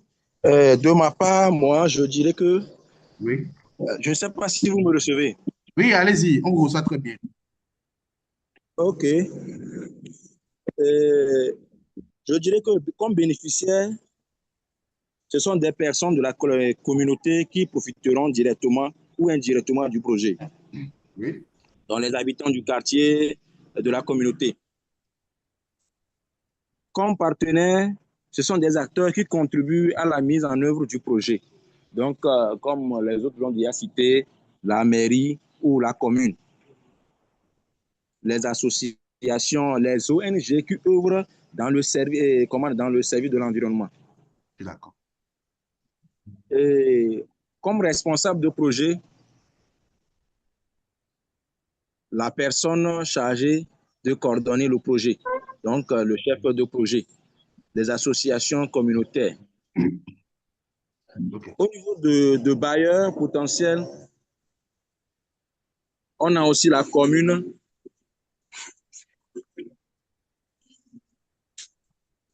Là Oui. aussi, on peut parler des ONG, et les banques mondiales aussi. Ok. Ça, c'est des Merci. partenaires techniques. Merci beaucoup, monsieur Koko. Monsieur Jean-Paul. Oui, merci beaucoup pour l'opportunité.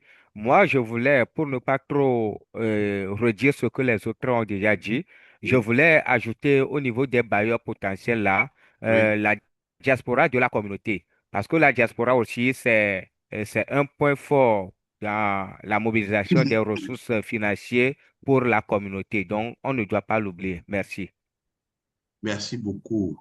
Je suis très, très content de la manne que nous avons faite. Merci. Ça montre que vous montrez beaucoup d'intérêt à la communication et notamment à l'exercice que nous sommes en train de faire. Euh, toutes les réponses que vous avez données, je les ai notées. Et comme vous l'avez dit, les bénéficiaires, on l'a vu au début de la communication. Les bénéficiaires, c'est la communauté. Puisque nous sommes en train de parler d'un projet communautaire, c'est la communauté. C'est la communauté qui souffre de ce problème d'instabilité. C'est la communauté qui a vécu ce problème d'instabilité. Donc, les bénéficiaires, ici, il n'y a pas de client. Ce n'est pas un projet à but lucratif, c'est la communauté. Maintenant, les partenaires. Comme l'a dit quelqu'un, il y a plusieurs types de partenaires. Et l'intérêt ici, c'est de voir les partenaires qui peuvent directement agir, qui sont susceptibles, qui peuvent directement contribuer à la mise en œuvre du projet. Et quand je parle de ça, nous sommes dans une communauté, on l'a dit. Et quand on dit communauté, ça peut être comment dire, un village, une commune, pourquoi pas un département. Parce que quelqu'un a parlé de préfecture. Préfecture, c'est un département. Donc, la première personne qui doit pouvoir se joindre à ça, puisque c'est dans sa commune, mais dans son département, c'est l'autorité locale qui doit être un fort partenaire de ça. Normalement, même, c'est l'autorité communale même qui doit même être, comme je l'ai dit, l'initiatrice de, de, de ce projet-là. Mais si l'autorité communale ne le fait pas et que les gens de la commune se mettent ensemble pour pouvoir le faire, lui doit être le premier à pouvoir porter son apport en termes de leadership, en termes de financier, parce que, comme je le dis, comment dit-on, les, les, les parties prenantes, c'est pas que quand vous les mettez dans une case, elle ne peut pas aller dans une autre case. Je vais venir un peu sur les ONG. Comme dit le maire peut être un partenaire sur le plan du leadership. Le maire peut prendre ce projet-là et aller taper à des portes. Je ne sais pas si vous comprenez. Le maire peut prendre ce projet-là et aller voir les partenaires techniques et financiers pour pouvoir mobiliser des ressources. Comme il peut utiliser son lobbying auprès d'autres investisseurs pour pouvoir mobiliser les ressources. Donc, le maire peut être, quand on dit le maire, je parle de la mairie, il ne faut pas voir le maire. La mairie peut être un partenaire, mais du côté bailleur, comme ça peut être un partenaire du côté leadership.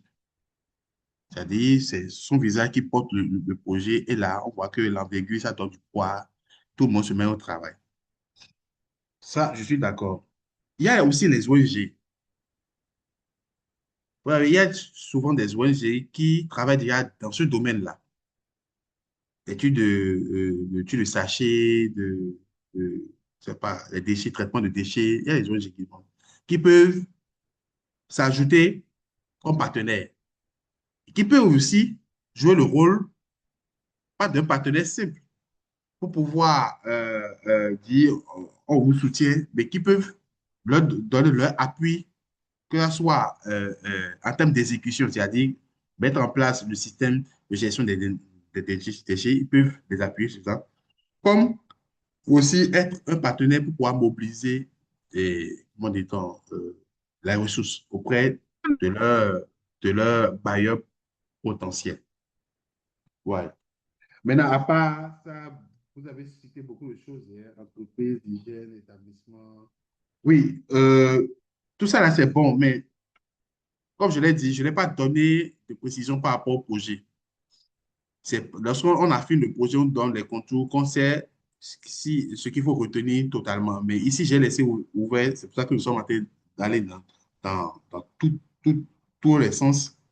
On peut aussi parler des entreprises d'hygiène, comme quelqu'un a parlé. Je ne sais pas chez vous, mais au Bénin, il y a une structure spécialisée que l'État a mis en place qui est de Société de gestion SDG, des déchets et solides ménagers d'urgence, qui traite tout ce qui est déchets. Donc, du ramassage, du traitement, jusqu'au convoyage, tout, c'est la société qui traite ça. Donc, si une commune a ce genre de projet, l'un des partenaires privilégiés que cette commune peut avoir, c'est ce genre de société, ouais, qui peut mettre à leur disposition du matériel ou bien aussi de la formation pour pouvoir former les gens. Bon, à part ça, il y a les structures associatives de la commune. Par exemple, de la structure, on peut dire association des artisans, association des, je sais pas, moi, association des femmes, qui, peut-être que l'un des aspects du projet, ça serait de décréter chaque premier lundi, mais pas lundi, chaque premier samedi du mois, un truc de balayage général, de nettoyage général du quartier. Tu vois? Donc, on se dit que tout le monde va sortir de sa concession et va commencer par nettoyer sa de voiture d'abord et se joindre aux autres pour pouvoir nettoyer. Donc, ces associations peuvent porter main forte et les associations sœurs aussi des autres quartiers, des autres villes peuvent pouvoir porter main forte. Donc, vous voyez que les partenaires par rapport à ce projet sont multiformes, mais il faut savoir faire le tri. Parce que si vous ne faites pas le tri, vous aurez beaucoup de partenaires, mais vous ne pouvez pas tirer la quintessence de chaque partenaire. Il faut savoir ce pourquoi vous prenez chaque partenaire, quel est le rôle que chaque partenaire fera, qu'est-ce qui attend de chaque partenaire. C'est important. Je voulais sortir les barrières potentielles des partenaires qui sont aussi, les barrières potentielles sont des partenaires, mais j'ai voulu sortir de ça pour mettre l'accent sur le portefeuille, en fait. Parce qu'un projet, c'est des moyens. Maintenant, voilà que nous avons mis en place un projet. Nous avons 2 ou 3 activités qui regorgent le projet. Il faut acheter des ustensiles pour pouvoir nettoyer. Maintenant, il y a aussi dans la conception du projet, est-ce que c'est la communauté qui elle-même nettoie à travers, et là, on met des ustensiles à leur disposition à chaque ménage et on met des tubes de poubelle, chacun met ça dans sa poubelle et on négocie avec les gens les ONG spécialisés qui viennent prendre les poubelles pour pouvoir les convoyer, qu'elles sont faites où. Le projet est conçu de telle manière que la communauté, on a les fonds et une fois par semaine, il y a une structure spécialisée, il y a une ONG spécialisée qui vient, qui fait le nettoyage, qui a des personnes qui sont spécialisées, qui viennent faire le nettoyage, qui viennent traiter les déchets et qui s'en vont. Donc, tout se trouve dans le montage du projet. Quel est l'axe que vous avez retenu pour ce projet-là? Et à partir de là, vous demandez quels sont les potentiels bailleurs que ça peut intéresser. La première personne, et comme je l'ai dit, c'est son nom qui est en jeu, c'est l'image qui est en jeu, c'est la mairie ou bien le préfet. Ceux-là, ils doivent mettre la main à la poche. Tout au moins, s'ils n'ont pas créé une ligne budgétaire, ils doivent pouvoir servir de leadership, de lobby pour pouvoir frapper à d'autres portes, toucher d'autres personnes, d'autres partenaires, d'autres donateurs pour pouvoir financer le projet. L'autre chose, c'est que les ONG qui sont spécialisées, que vous connaissez là, mais les ONG qui travaillent dans la commune, peuvent aussi présenter ce projet-là à leur bailleur, qui peut-être ne sont pas dans ce secteur, mais ils s'occupent des enfants, des femmes et des enfants. Mais eux, ils savent que en finançant ce projet de salubrité, c'est que ça va réduire le risque de maladie, ça va permettre d'augmenter, comment dit-on, la bonne santé dans l'environnement. Et là, les ressources qu'ils auront à dépenser au niveau des centres de santé vont réduire. Donc, s'ils voient l'intérêt comme ça, ces ONG-là peuvent servir aussi de plateforme pour pouvoir mobiliser des partenaires qui vont pouvoir contribuer sur le projet. Voilà. Maintenant, par rapport, il y a d'autres partenaires, il y a le ministère aussi, il y a l'État central aussi, qui, à travers le ministère de l'Environnement, je ne sais pas ce que ça fait dans chaque, quelle est la domination que ça a dans chaque pays, qui peut être intéressé par ça et qui peut, comment dit-on, porter ce projet-là et pouvoir le financer aussi. Donc, voilà. Maintenant, les responsables, vous avez tout vrai. C'est ceux à qui on va confier le projet pour gérer. Ouais, ceux à qui on va confier le projet pour gérer. Donc, voilà un peu comment on le fait. Mais ce que je voulais rappeler, c'est que ces partenaires-là, ce qu'on fait d'habitude, c'est ce qu'on veut le faire. On les liste et on commence par faire l'analyse. Chaque partenaire, ce qu'il doit amener, ou en nos classes, parce qu'on le met. Chaque partenaire doit apporter quoi? Quels sont les bailleurs de fonds? On les liste. On dit, bon, lui, il est spécialisé dans quel domaine? Est-ce qu'il s'intéresse aux déchets? Est-ce qu'il s'intéresse à la salubrité? Donc, voilà. Et en fin de compte, on arrive à affiner pour trouver ce tableau-là. Bon, c'est un tableau que je n'ai pas ici, mais c'est un peu ça. Pour trouver ça, vois, la classification des parties prenantes. Ces questions internes, questions externes, les bénéficiaires, et ainsi de suite. Donc, voilà un peu ce qu'on peut dire sur les parties prenantes sur la gestion des projets. J'ai beaucoup de... Les messages que les gens ont laissés, désolé, je suis en train de parler, je ne sais pas, je vais dire, wow, 23. Vous êtes dans le groupe WhatsApp? Non, non, ça ne me concerne pas, ça c'est le directeur de cabinet. Euh, OK, professionnel, attendez. Professionnel de la santé sociale, secteur privé, technique partenaire, oui, on l'a dit. Ministère de la Santé, oui. Ministère de la Santé, oui. Salubrité, oui. Oui. Mais comme c'est un projet communautaire, le plus souvent, il faut faire avec, je sais pas, hein, ça paye à son... Mais je pense au lieu d'aller au niveau du ministère de la Santé, ce qui serait plus long pour vous, c'est de voilà, la gestion départementale de la santé qui est au niveau de la commune. Bon, pas de la commune, du département et de pouvoir les informer si ils ont un apport à faire, ils vont faire. Mais le plus souvent, pour l'étude des salubrités, ça concerne plus le BU, ministère de l'Environnement et de l'Urbanisme. Voilà. Voilà. Donc, c'est un peu ça. Voilà. Donc, on vient de finir le module 1. Demain, je vais vous montrer, j'avais déjà montré le module 3, mais demain, je vais vous montrer un peu sur quoi. Si vous avez des questions, on pourra discuter. Oui, monsieur Godot, excusez-moi si je coche vos noms. Oui, ok, il n'y a pas de souci. C'était de voir si on peut poser des questions sur Oui, allez-y, la allez-y, présentation. allez-y, allez-y. D'accord, ok. En fait, je voudrais savoir Oui, euh, les caractéristiques d'un projet classique et projet communautaire. Est-ce qu'il peut y avoir un projet à caractère mixte? Et si c'est le cas, y a-t-il un inconvénient sur les populations bénéficiaires? C'est cette partie que je voulais comprendre. Et d'accord. aussi, je voulais faire un apport par rapport Oui, allez-y. euh, au choix de projet ou bien à l'identification des besoins Oui, où les populations peuvent elles-mêmes identifier un problème oui, sur lequel un projet peut être conçu. oui, C'est de dire, la plupart de nos communautés, bon, selon l'environnement dans lequel je suis, il y a ces populations qui n'arrivent pas à identifier leurs propres problèmes et oui, qui sont quelquefois flexibles. Quand on propose un projet, on va vers eux, ils adhèrent et ils accompagnent et ça se réalise.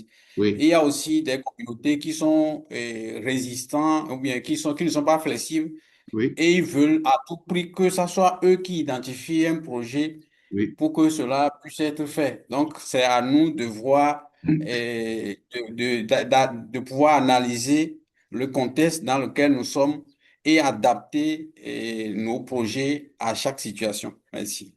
Oui, merci pour votre apport. Je suis d'accord, totalement d'accord. Je valide tout ce que vous avez dit par rapport aux populations. La population, euh, bon, je ne sais pas si c'est misogyne ni sexiste, mais euh, la population, c'est comme une femme, hein, il faut savoir s'adapter. Le fait est que si vous faites ça dans la population, c'est que vous allez faire le projet, vous aurez les extrants, mais franchement, les changements, ils vont faire les changements devant vous, hein. Mais dès que vous pliez bagage, vous revenez 6 mois après, bon, ils ont déjà arrangé vos trucs. Donc, dans la conception, c'est vrai. Quand on fait un début, on identifie le projet, on va leur parler de ça. Et le plus souvent, quand c'est un projet quand c'est un problème qui est vraiment réel, ça les touche. Ils vous écoutent. Et quand on dit la population, ne vous dis pas qu'on va rassembler tout le monde, hein. En fait, les relais, c'est les relais communautaires, hein. C'est les chefs quartiers, les chefs villages, voilà. Donc, voilà quoi. Donc, c'est eux avec ceux-là qu'on discute et qui font des relais. S'ils veulent, nous allons voir ça demain. Ils vous font des petits groupes. Ils passent, et les associations des femmes, les associations des hommes, tout ça, ils vous font passer, vous discutez avec eux. Quand c'est un véritable problème, ils sont plus flexibles, comme l'a dit M. Bonsou. Mais si c'est un problème, et c'est pas le premier de leurs soucis, ah ben, vous avez un partenaire qui a l'argent qui dit, bon, il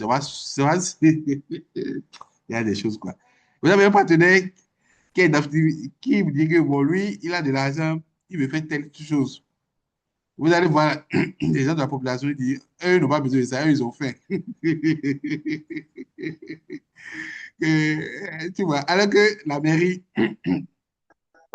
veut utiliser ces fonds-là pour pouvoir construire un marché bien.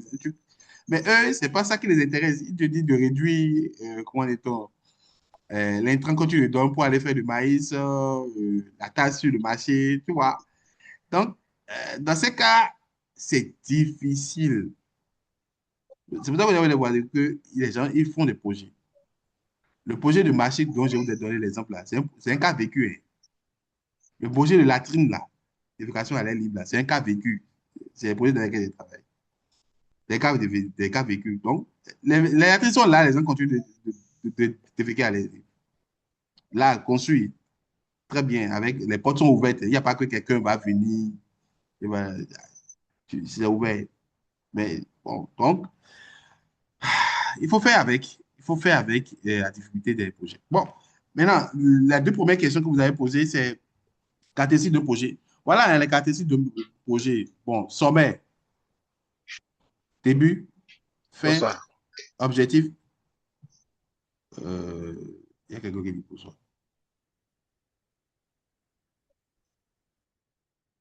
Début, fin, objectif, budget, activité, bénéficiaire. Donc, pour tous les projets, voilà un caractéristique. Puisqu'on a dit quoi? On a dit que un projet, c'est un ensemble d'activités planifiées, coordonnées visant à atteindre un objectif dans un délai donné avec des ressources limitées. Maintenant, ce qui fait la différence entre le projet classique et le projet communautaire, je l'ai dit ici, je vous le montre.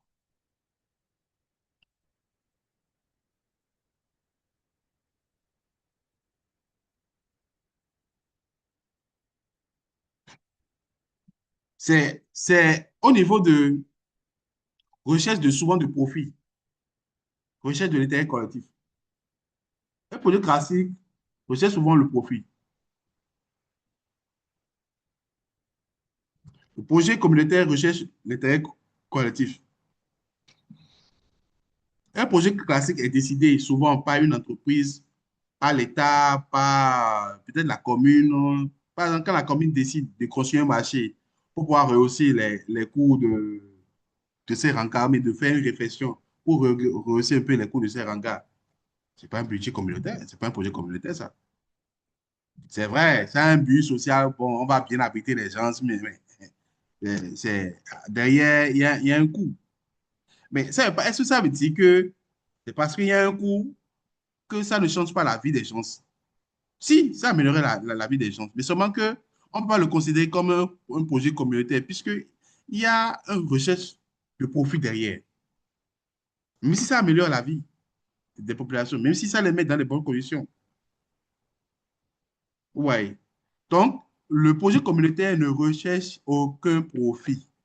Il ne fait pas de profit, en fait. Il n'a pas de client. Les vrais bénéficiaires, c'est les membres de la communauté. Je donnais un exemple pour aller dans votre sens. Est-ce qu'on peut combiner les deux?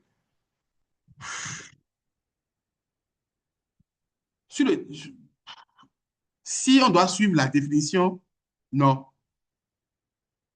Si on doit suivre la définition classique, non. Maintenant, j'ai donné un exemple par rapport à quelqu'un qui est dans une commune où il n'y a pas d'eau. Bon, il n'y a pas d'eau. Où c'est difficile d'avoir l'eau. Et lui, étant donné qu'il a un peu de ressources, qu'est-ce qu'il fait? Il saute sur euh, ce problème-là, crée, comment dit-on, je sais pas, un forage, le rentabilise, mais ne le rentabilise pas au point d'en faire comment dire, du profit. La question va dire, est-ce que c'est un projet communautaire ou bien c'est un projet classique? Je dis, par exemple, normalement, quand il a fait le projet, comment dit-on, le forage, normalement, dans son business plan, il doit pouvoir vendre la bassine, je dis que la bassine à 100 francs.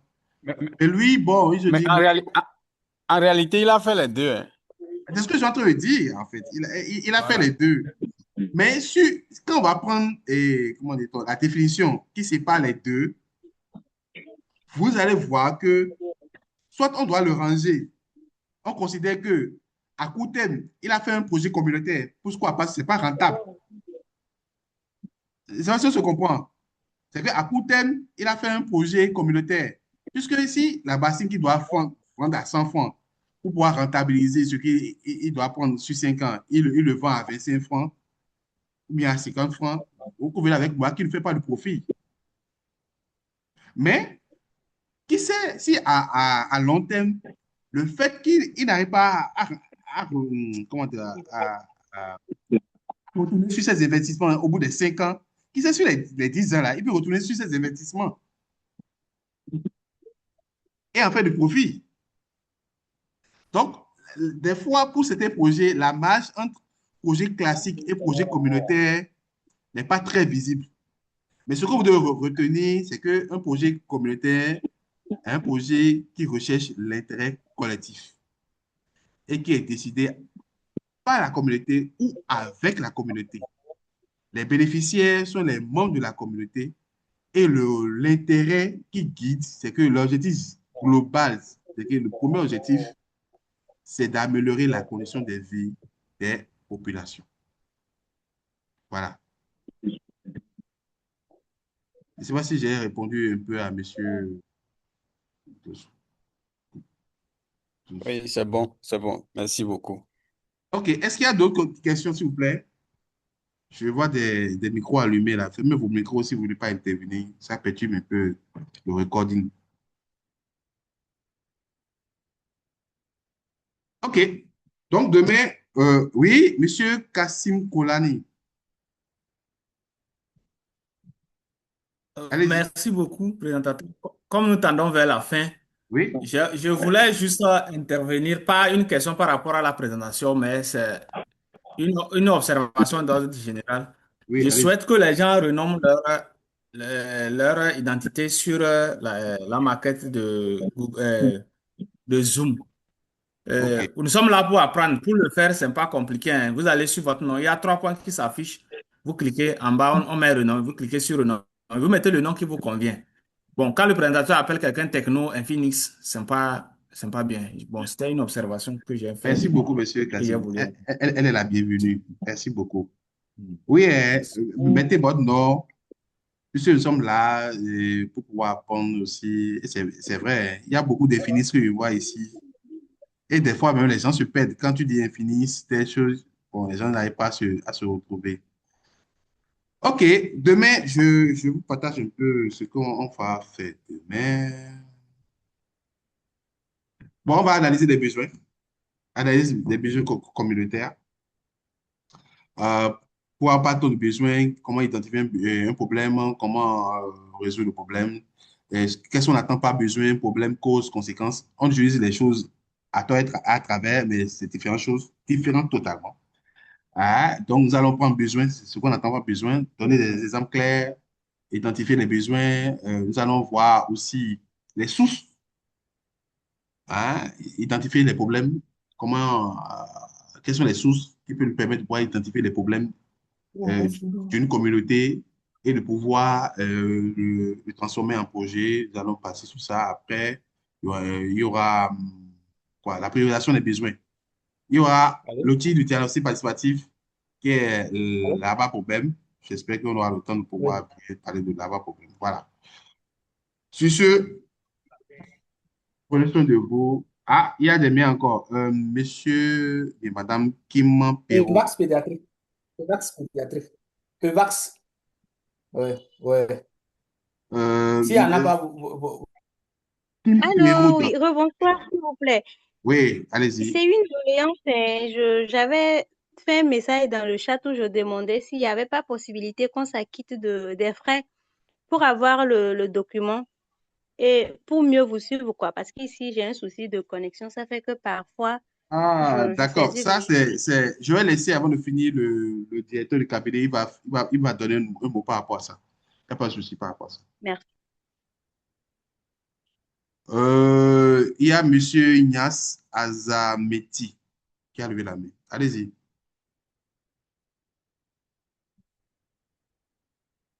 Monsieur Ignace Azameti.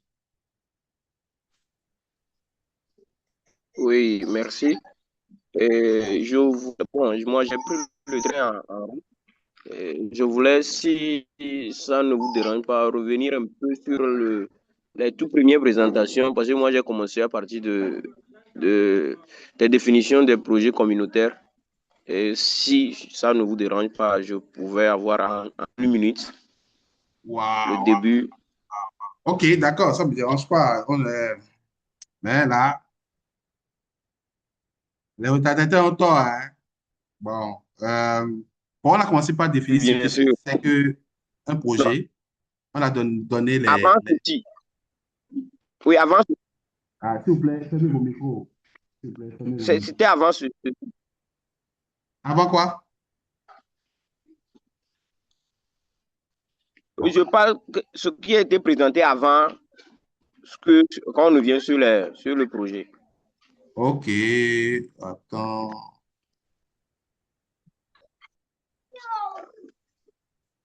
Non, mais c'est ça. Il y a 2 slides. Si tu as suivi le projet communautaire, c'est qu'il y a 2 slides avant toi. Il y a la définition du projet, les caractéristiques du projet. Et après, il y a comment dit-on, les composants d'un projet à travers les exemples qu'on a donnés. Bon, je reprends, hein. Ce que nous avons dit, c'est que nous avons commencé par définir ce que c'est qu'un projet. Et nous avons dit qu'un projet, c'est une suite logique. Bon, une suite logique, je ne dis pas une suite logique, mais c'est un ensemble d'activités planifiées, coordonnées, visant à atteindre un objectif précis dans un délai donné avec les ressources limitées. Et là, on a mis l'accent sur 3 choses. C'est activités planifiées. C'est-à-dire que ce sont des activités qui ont été pensées, conçues et qui se suivent dans le temps. Et on coordonne ces activités-là pour qu'on puisse atteindre un objectif. Un objectif dans un délai bien identifié avec des ressources qui sont limitées, avec des ressources limitées.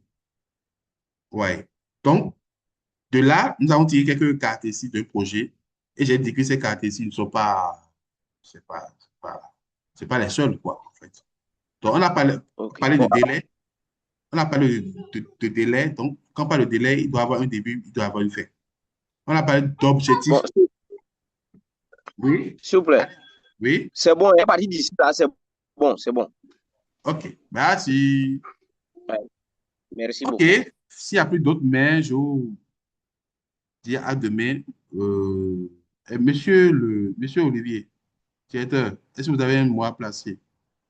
Parce qu'il est 19h.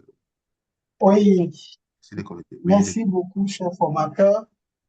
Merci à tous, tous ceux qui étaient présents. Il y a d'autres qui étaient là et à faute de connexion, ils sont plus là. Il y a une dame, je crois bien, qui demandait le programme de demain. Je crois qu'on a envoyé tout le programme dans les groupes WhatsApp.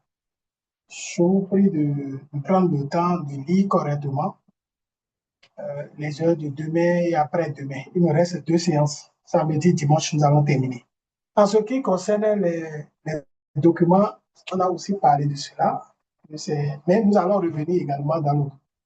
Vous aurez toutes les autres informations. Je vous souhaite très bonne soirée et à demain.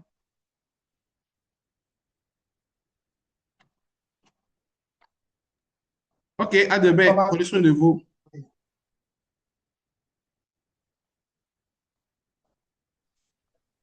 À demain, oui, également. À demain aussi également. Demain, portez-vous bien. Merci beaucoup.